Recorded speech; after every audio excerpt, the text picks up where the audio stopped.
And so if I had an audience with the superintendent, I would say we could, for instance, with the transition from 4th to 5th, I would love to put a district-wide tool in place for teachers to use to be able to help parents and students transition their thinking from 4th to 5th grade level responsibility, self-control.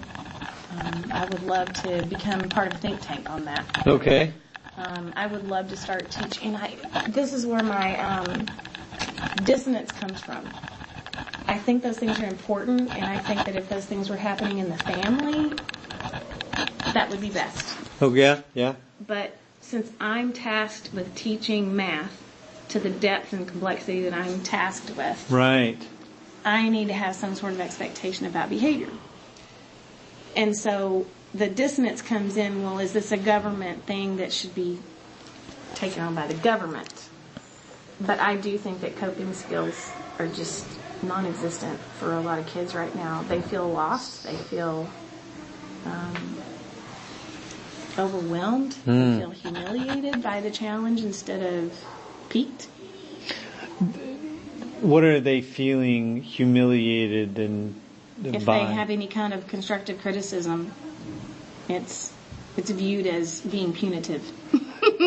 Sorry, the student or the parent? Student and parents. The student and parents are seeing any sort of response to behavior as a punitive measure instead of here's what you can do to change to make your experience better.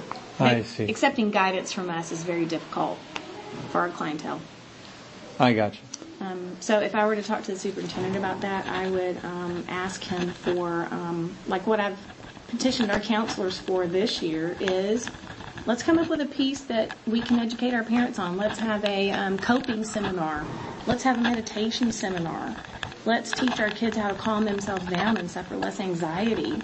Let's, and that goes all to the coping, I think.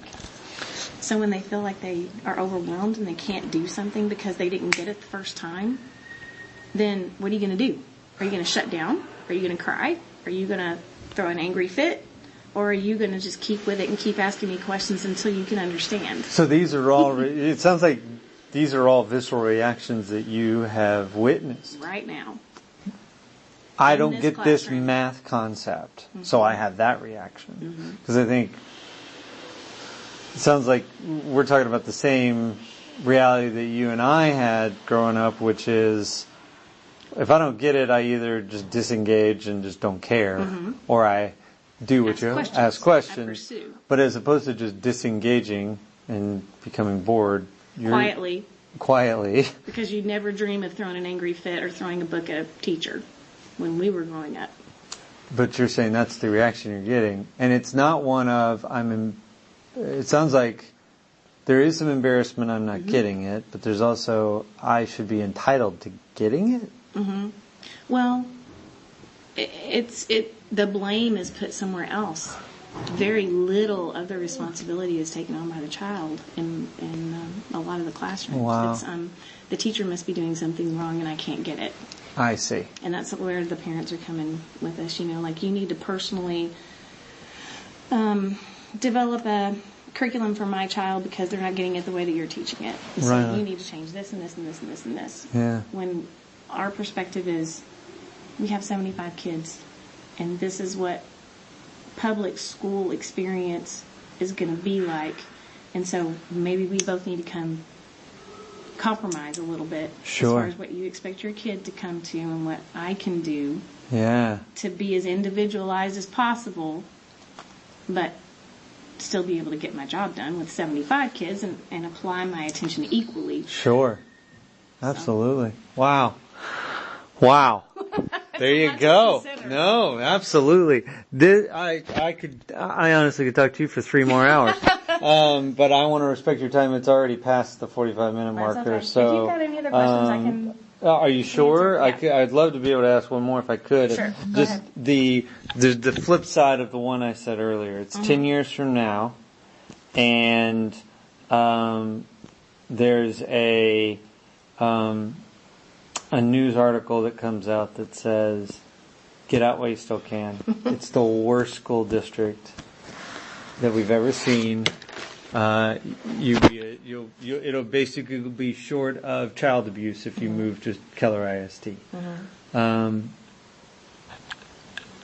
What do you believe would be the critical aspects that would create that kind of reality? What would be the critical ingredients to creating that kind of reality? I'm only asking you to destroy. As if I'm paying you to destroy the district. What are the ingredients that you would target? Okay. Safety is a must.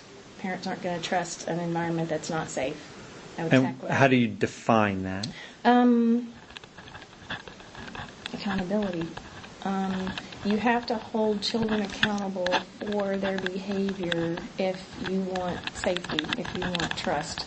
And so you have to put things in place like very strong leadership that did not waver, but you'd have to be really careful about the leadership that you chose because you want that to go in the right direction. You don't want them to be so stubborn about something that's bad.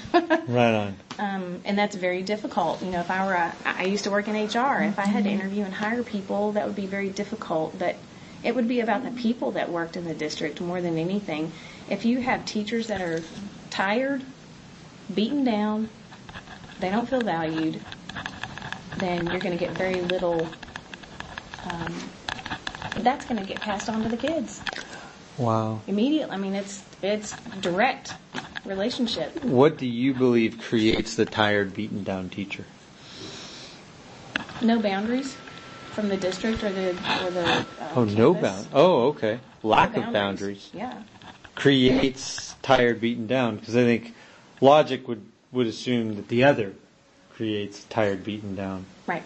Too much. Well, it's a balance. Okay. If you get we have a word for it that we pass around a lot. It's like, is the administration micromanaging or not?